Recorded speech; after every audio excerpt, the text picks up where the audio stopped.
Tell me about your Bigfoot story.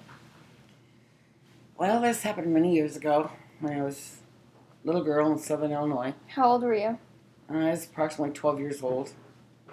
It was been 60 years ago. Uh, it was the end of the summer months when the berries got ripe, and there was always blackberries and that kind of stuff that grew wild in southern Illinois. And my mom always canned and made pies. So she asked us to go berry picking with her. And I was the only one that said I would go with her. So we got our buckets and we went out, started outside not too far from the house, which was, well, to start with, the place was probably a good 2.5 to 3 miles off the main highway, back into the woods and towards the timber.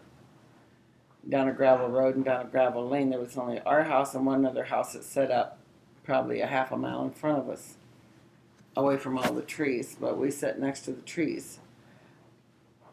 At one time, there had been loggers back there, and they had left old equipment and stuff sitting up and down the little dirt lane.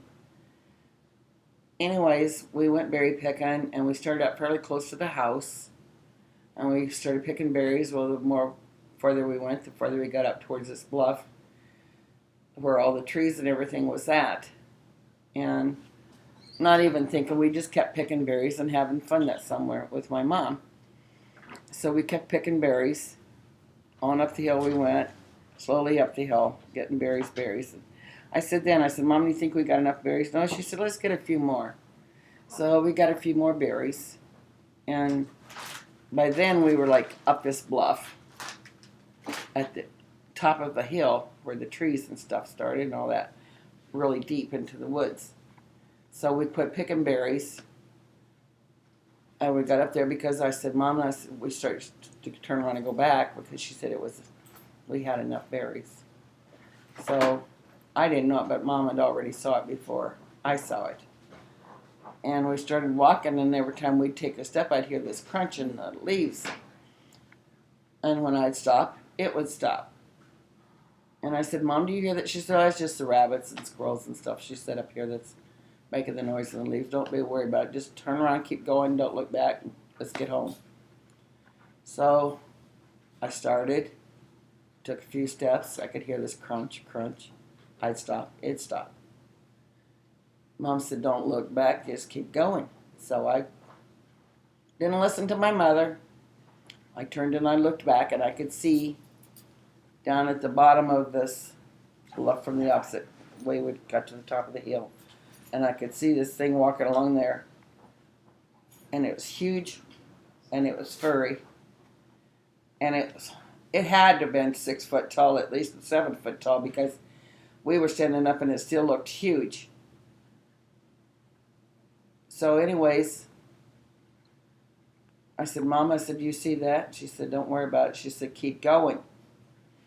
She said, and don't look back. I said, Mom, let's run. She says, no, don't run. She said, just keep walking slowly, keep going back towards the house. And so I did, until we got to the very bottom of that hill. And we got to the very bottom of that hill. I said, can we run now, Mom?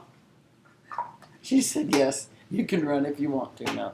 So we ran home. We went home and told my dad and my siblings what we'd saw on our berry picking route.